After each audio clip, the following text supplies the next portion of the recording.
elke naam. Here, dit is wie U is. Ons grote God.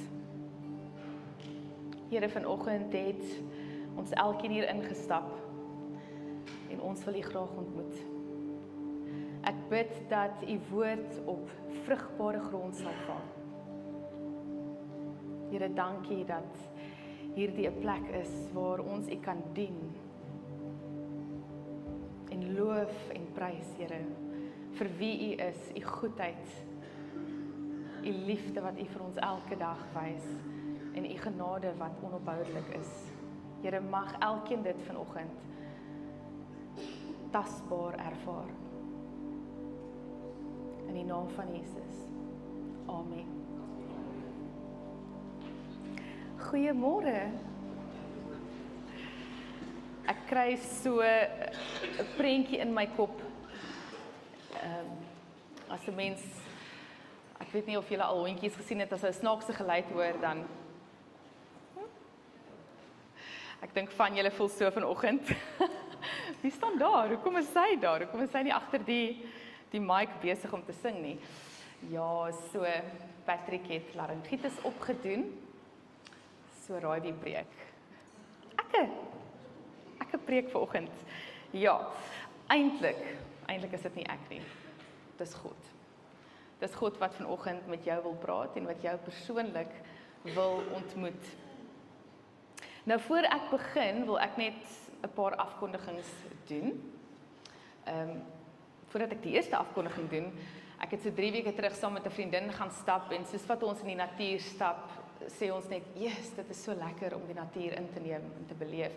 Toe sê sy vir my, "Jy weet, 'n mens kry see mense, want as jy see toe gaan, dan voel jy vervuld. Jy voel net vol as jy daar wegstap en ons kry bosmense en bergmense. So na die tyd wil ek graag vra dat as jy belangstel om te gaan kamp, daar is 'n persoon wat passie het vir kamp. Sy is 'n absolute bosmens. Julle kan bietjie met haar gesels na die tyd. Asseblief word deel van so 'n groep. Wees oop vir dit, want dit is eintlik net om lewe saam te deel. Dit is nie enigiets styf nie. Niemand is gebind aan enigiemand anders nie. Jy kan net gaan in jouself wees en dit gaan geniet. Ek wil ook daarmee saamnoem, ons het vroeër die week verby ons stappers, ons het daar langs hulle gestop en hulle het toe net klaar gestap, hulle het glad nie eers moeg gelyk nie. En in daai oomblik wat ons met hulle gesels, is hulle besig om te lag en dit klink net vrolik. Toe voel ek eintlik ek het uitgemis. So regtig, wanneer ons iets saam doen en lewe saam deel, dan gebeur daar iets spesiaal. Iets spesiaal. So ek moet julle ook aanmoedig, asseblief. Julle kan ook daai stappergroepie deel. Hulle het sommer hierdie week afgeskop. Dit gaan nie ook net stap wees in hierdie omtrek nie. Hulle gaan elke keer die areas verander. Ons sal nog foto's deel. En dan, daar is 'n wonderlike fees wat volgende week na die diens gaan gebeur. Natuurlik, dit gaan 'n baie spesiale diens wees. Ons gaan 'n paar mense weer doop. En dan wil ons baie graag dit saam met hulle vier. So, dit is 'n bring en braai, soos laas keer. Bring jou stoel, en as jy dalk iets spesifiek wil drink, wat Coke en dalk nie ons sap nie, of die water nie, dan bring jy jou koeldrank saam. En ja, ons het nie gewoonlik so baie stoele nie, so bring jou eie kampstoel as jy kan, en as nie, bring 'n kombersie, en dan word dit net 'n piknik. Okay. En dan Paasnaweek wat ook op pad is. Daar gaan 'n diens wees die Vrydagoggend, soos normaalweg, maar die aand gaan daar ook 'n diens wees. En dit gaan die eerste wees, dink ek, vir enige iemand in hierdie gemeente. Ek dink dit gaan 'n baie besonderse diens wees. So wees hier. Dit gaan 'n belewenis wees. En dan die Sondag wat kom, is 'n sonopkomsdiens by die strand. Dit gaan baie spesiaal wees. So ek wil jou uitnooi om dit by te woon. Dit gaan 6:00 die oggend begin al. Lekker vroeg, sodat jy die pragtige sonopkoms kan beleef. So nie net dit nie, maar ek dink dit gaan lewensveranderend wees. Ja, en dit is dit van my kant af. Nou,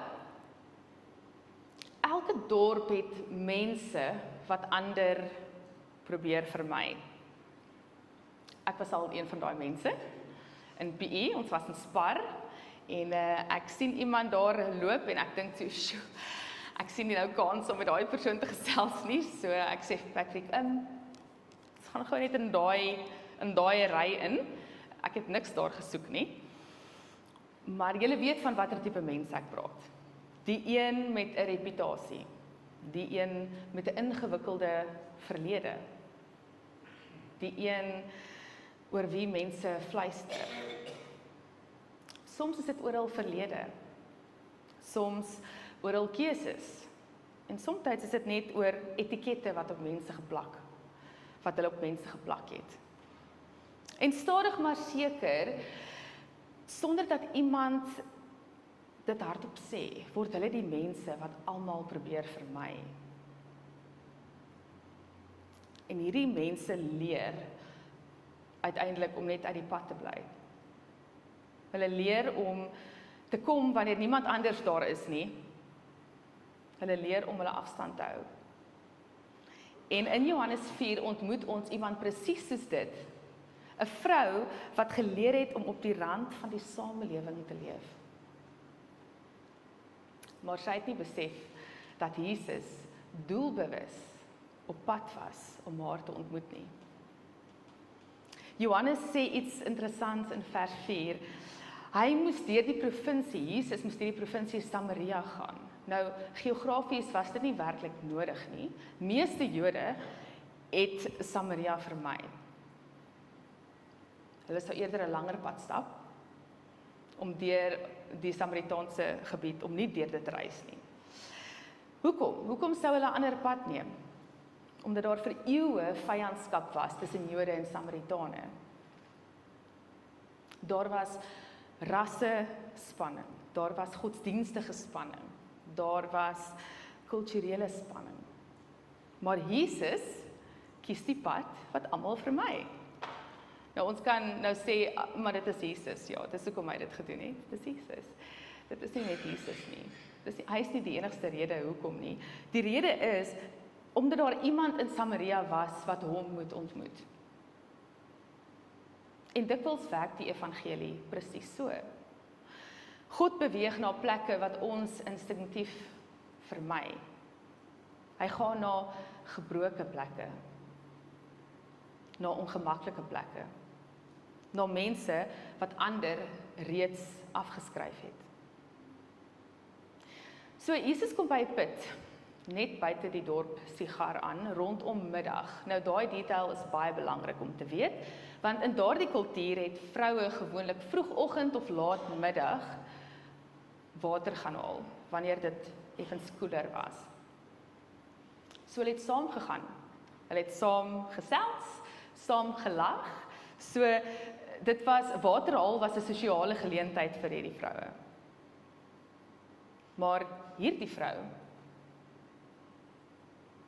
kom in die middel van die dag alleen.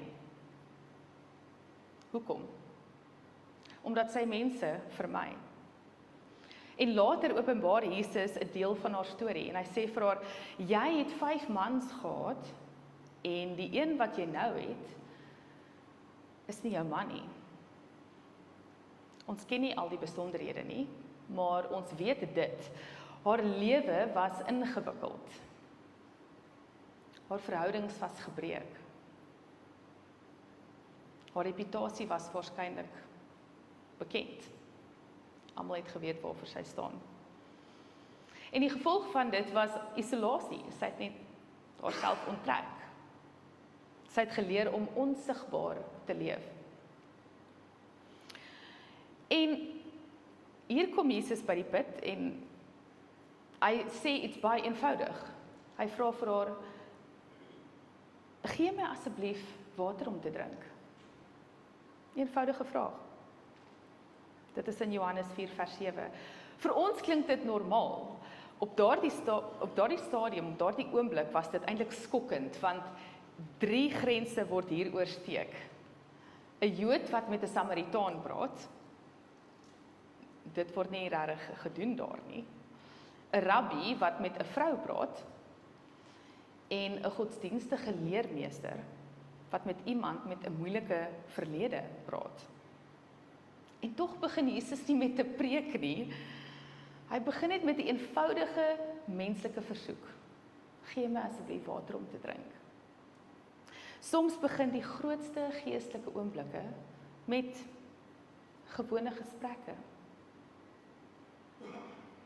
En toe begin Jesus nou die fokus skuif, soos wat hierdie gesprek ontwikkel. Hy begin praat oor lewende water.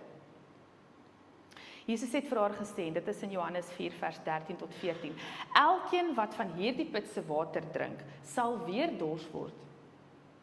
Maar, wanneer iemand drink van die water wat ek vir hom gee, dan sal hy nooit weer dors word nie. Die water wat ek vir hom gee, sal binne-in hom word soos 'n fontein, wat vir hom die ewige lewe gee. Jesus praat hier oor iets dieper as net fisiese dors. Want elke mens het 'n innerlike dors, 'n dors na aanvaarding, na liefde, betekenis, identiteit. En mense spandeer hulle lewens om daardie dors te probeer stilmaak. Sommige probeer sukses, sommige probeer verhoudings, sommige probeer prestasie. Maar alles loop uiteindelik leeg. Jesus sê, vir my en vir jou vandag, dis die mooiste woorde, daar is iets waarna jou siel soek, wat ek kan gee. Daar is iets waarna jou siel soek, wat net ek kan gee. Op 'n stadium raak Jesus aan haar verlede. Hy noem die gebroke verhoudings in haar lewe. Maar let op, nou net iets belangrik. Jesus ontbloot haar storie sonder om haar te verneder. Hy bring waarheid, maar hy vernietig nie haar waardigheid nie. Dit is die hart van die evangelie. Waarheid sonder genade breek mense. Genade sonder waarheid hou mense vas. Jesus bring albei. Hy sien haar volledig en hy bly steeds daar. Nou vir hierdie vrou, vir iemand wat jare lank vir my is, moes dit ongelooflik wees. Ongelooflik. Sy is nie gewoond aan dit nie. En iets begin in haar hart gebeur. Johannes beskryf 'n klein kragtige detail en hy sê die vrou het haar waterkruik daar gelos en het teruggegaan na die stad. Daardie kruik was die rede waarom sy daarheen gekom het. Maar skielik maak dit nie meer saak nie. Wanneer mense Jesus ontmoet, verander hul prioriteite. Die ding waarvoor sy gekom het, raak ewe skielik net minder belangrik, want sy het iets groter gevind. Sy het hom gevind. Sy hardloop terug na die dorp toe en sy sê, kom kyk, 'n man het alles vir my vertel wat ek gedoen het. Kan hy nie dalk die Christus wees nie? Hoe merkwaardig is dit nie? Die vrou wat almal vermy het. Die vrou wat alleen water gaan haal het. En nou is sy die een wat die hele dorp nooi om Jesus te ontmoet.